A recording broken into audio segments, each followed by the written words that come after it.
I know I said I didn't want to make long commentary into a habit, but it seems Hollywood doesn't want to stop futzing with my favorite childhood movies. They just had to make Ghostbusters Frozen Empire.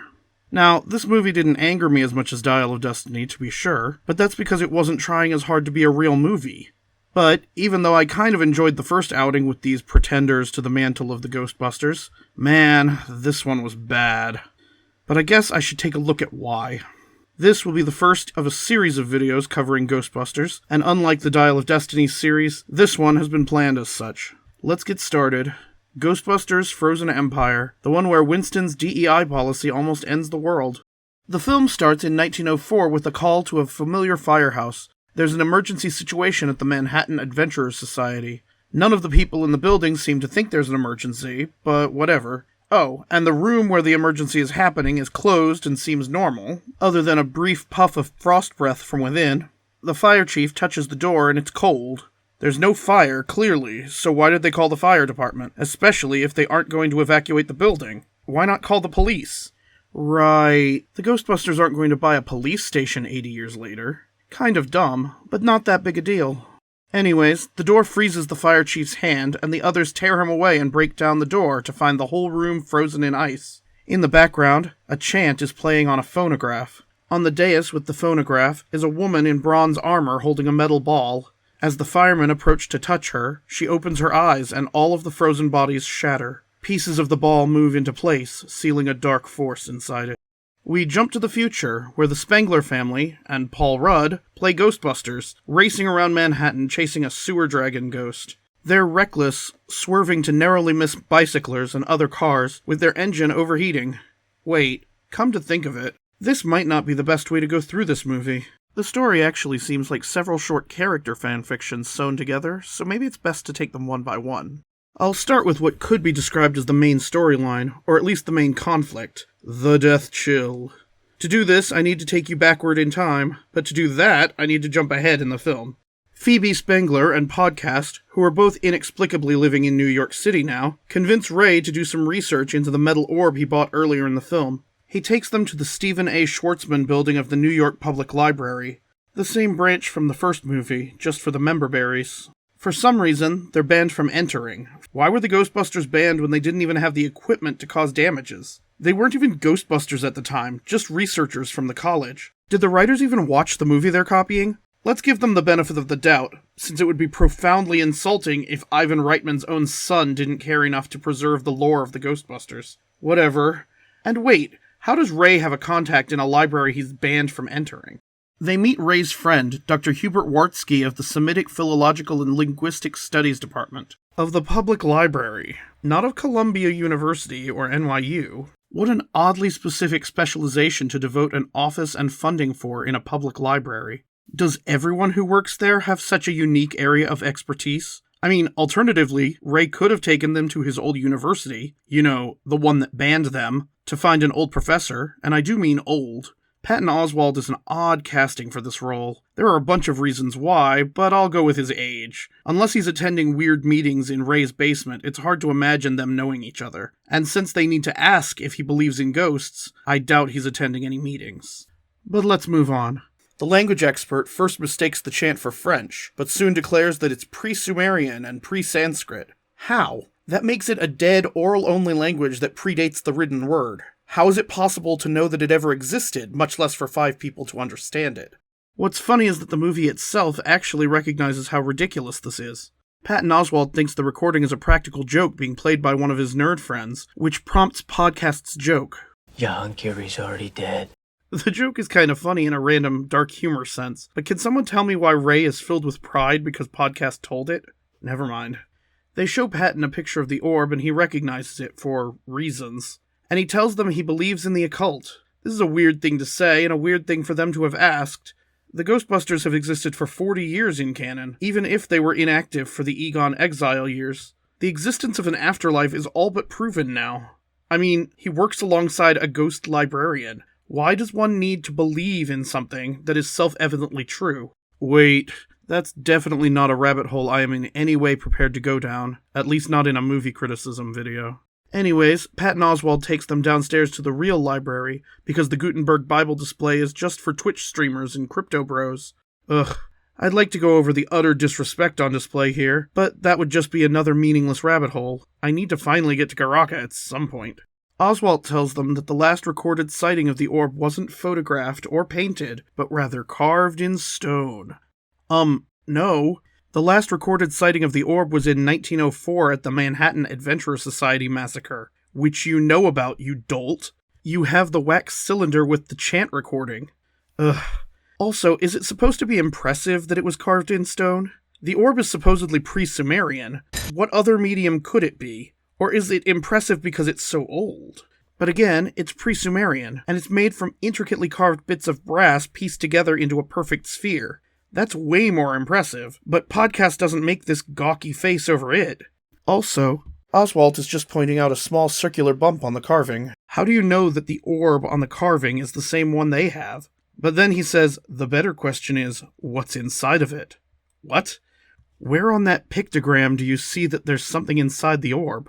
There are wisps of fire or wind or whatever, but nothing to indicate that it wasn't just an early form of soccer. But Oswald continues his nonsense, saying, if you believe the folklore...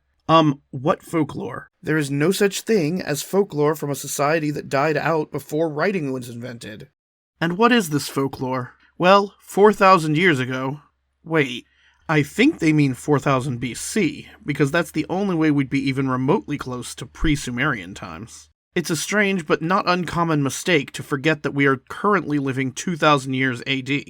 Anyway, however long ago it really was supposed to be, it's before Gozer the Gozerian was a thing, because screw that guy in her original movie. Let the past die, why don't you? There was a very submissive god named Garaka.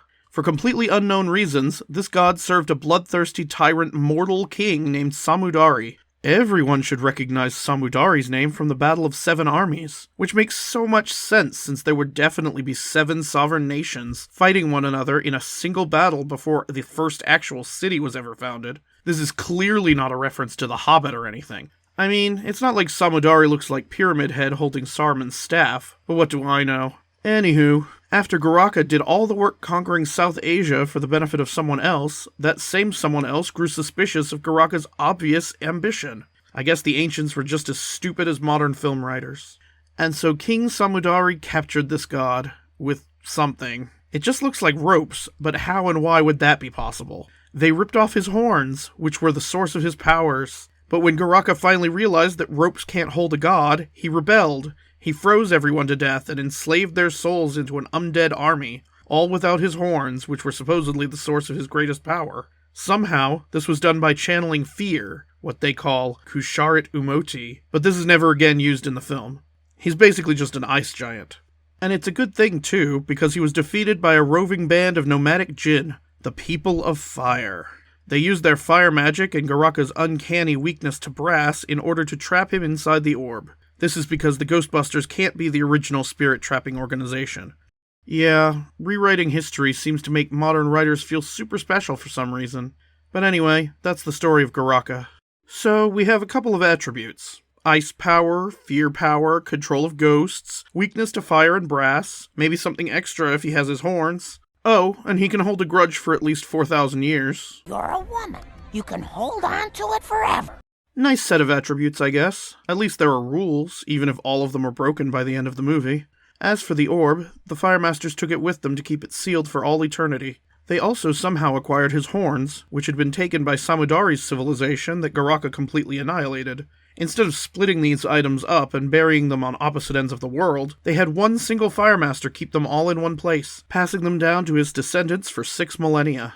And then they all lost contact forever. Then something strange happened. An actual trained, believing Firemaster, Nadim's grandmother, gave the Orb of Garaka to people who wanted to release him, then attended their meeting, without warning them of the danger, so that she could witness them all die before recapturing Garaka in the Orb by herself and getting on with her life as if nothing ever happened. She then neglected to tell any of her family members, for 2 generations, about their family powers, about their family responsibility, or about the secret room in the back of her apartment lined with brass and containing world-ending magical items. Oh, and she chose to will all of her possessions to the least ambitious, least intelligent person in her family. Dottie really wanted the world to end, didn't she? Well, true to form, Nadim immediately sells the magical orb to Ray. Ray is amazed at the orb's reaction to being scanned for psychokinetic energy. It breaks his glass display cabinet and cracks the pavement all the way to Ghostbusters headquarters, where it freezes the containment unit as well as the walls around it. I'm not sure the orb is doing exactly what it's meant to do if that much damage is possible from a scan.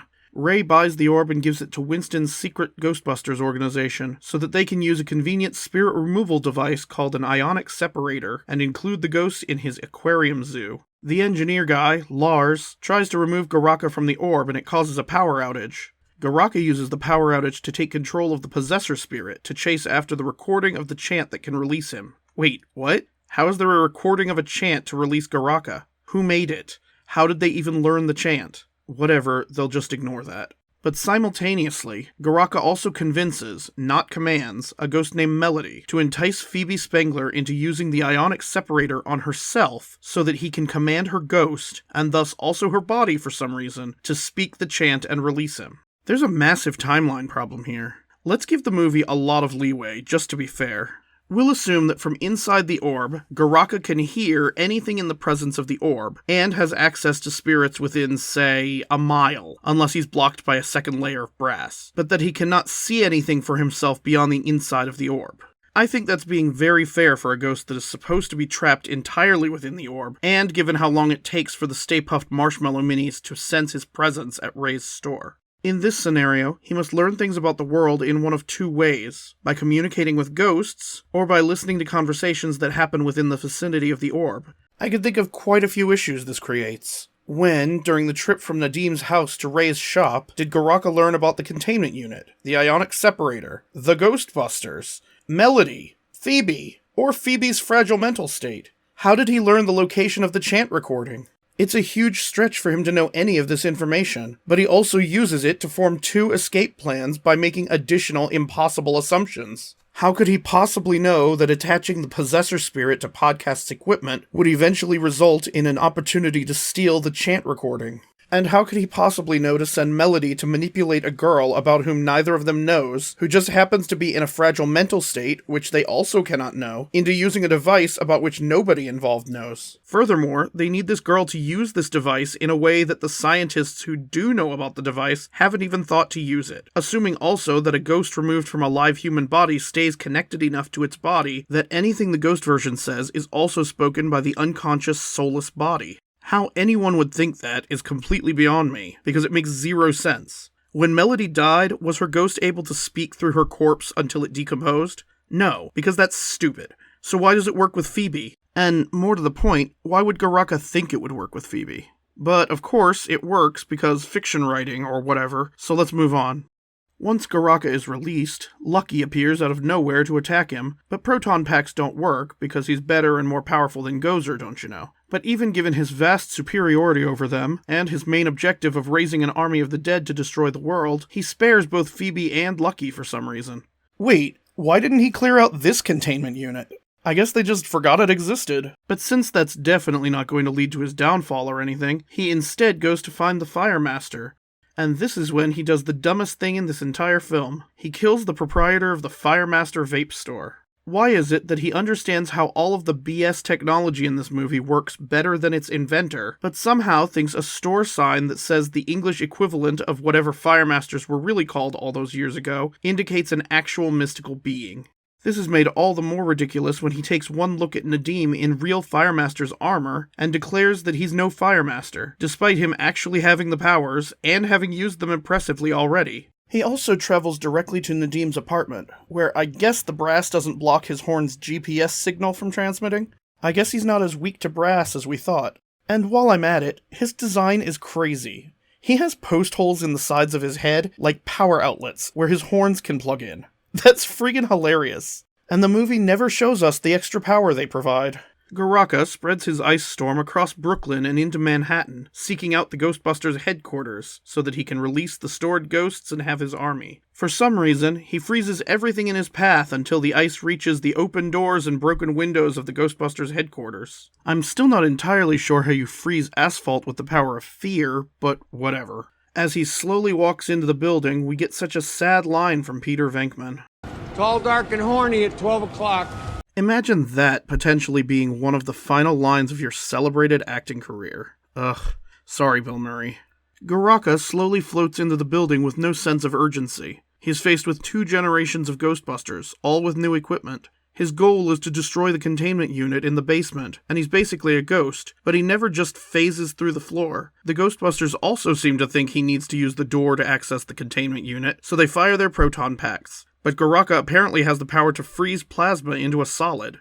How does one go about freezing a plasma? For simplicity, let's just call the proton beams fire, since the movie clearly thinks they're the same. Fire is a self-sustaining exothermic reaction. It's not a stable state of matter like solids, liquids, or gases are. It's somewhere in between. It's a process of one becoming another. How do you freeze a process while still maintaining the process? But just as the Ghostbusters, who were warned that their proton packs wouldn't work, by the way, lose all hope, Nadim slides slowly and awkwardly down the fireman's pole, wearing his grandmother's Firemaster armor. He first tries to reason with Garaka, but is immediately insulted. Then he confidently tries to activate his power by striking Ray's lighter. However, the fluid is empty, so no flames. Garaka even takes the lighter and freezes it, flicking it into tiny pieces of dust in the wind. And since the movie definitely hadn't established that proton beams are controllable by the Firemaster, and thus can be used as a source of his power, everyone just sort of stands there dumbfounded.